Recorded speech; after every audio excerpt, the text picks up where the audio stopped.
behind me is the latest Audi RS3, and I've got it on test, and I want to give you a walk around of the car because this thing is dripping in carbon fibre and it just looks so cool, and I think you're going to want to take a look at this. Okay, starting with the front of the car, and this is by far the most aggressive RS3 that Audi has made. Look how angry it looks. And I really love these daytime running lights. They make like a checkered flag motif.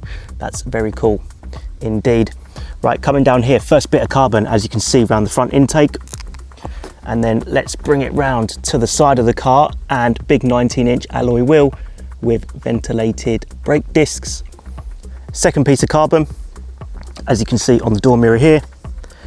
And then when we come down here, you can see the side skirt is carbon fibre as well.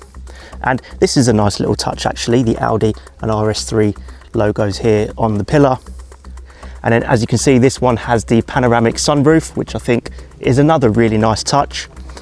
And then my favourite piece of carbon on the car, this roof spoiler. I think that looks fantastic and just makes the car look a little bit more aggressive.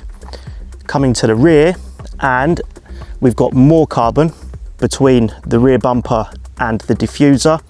And then if we just zoom in here on the exhaust pipe, look at the size of that. I can fit my fist in there. That's huge. And then we've got an F1 style rear light here. These tend to be a bit controversial. I typically don't like them, but I think it looks great on this car.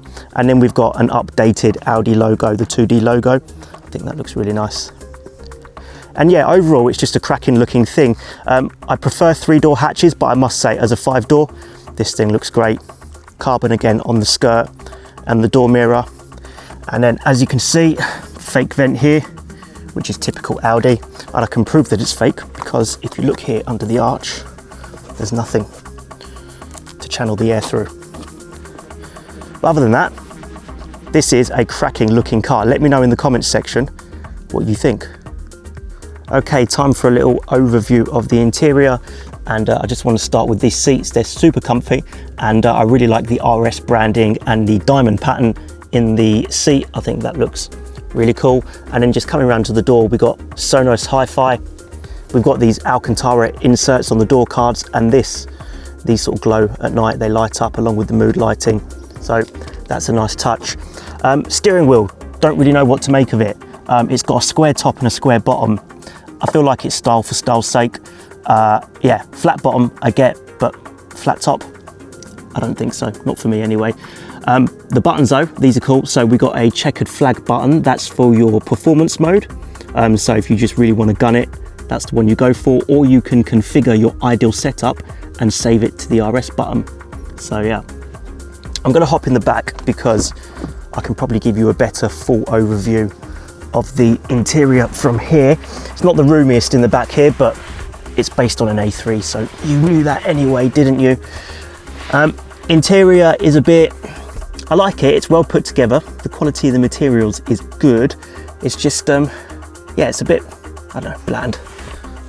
But I mean, the infotainment screen, I'm not going to turn it on, but Apple CarPlay hooks up really nicely. It's snappy to use. We've got physical buttons here for the heating controls, which is a big win for me. Starter button, piano black trim, a couple of cup holders, some storage here, Quattro branding, and some fake carbon trim, which is textured. Feels nice.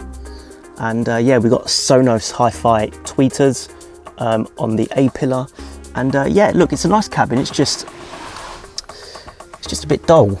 Panoramic sunroof, as you can see. So yeah, look, it's simple to use, which I like. It's not too much tech, it's not in your face. So yeah, I like it in here.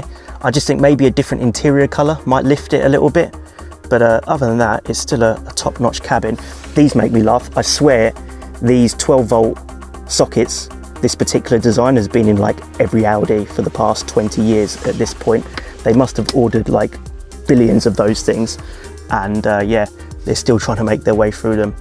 But let me know what you think of the cabin, especially when you consider that the price of the car is £62,000 starting. So there we go. There is my quick walk around overview of the RS3 and all its beautiful carbon fibre. Let me know what you think in the comments section. Would you get one of these?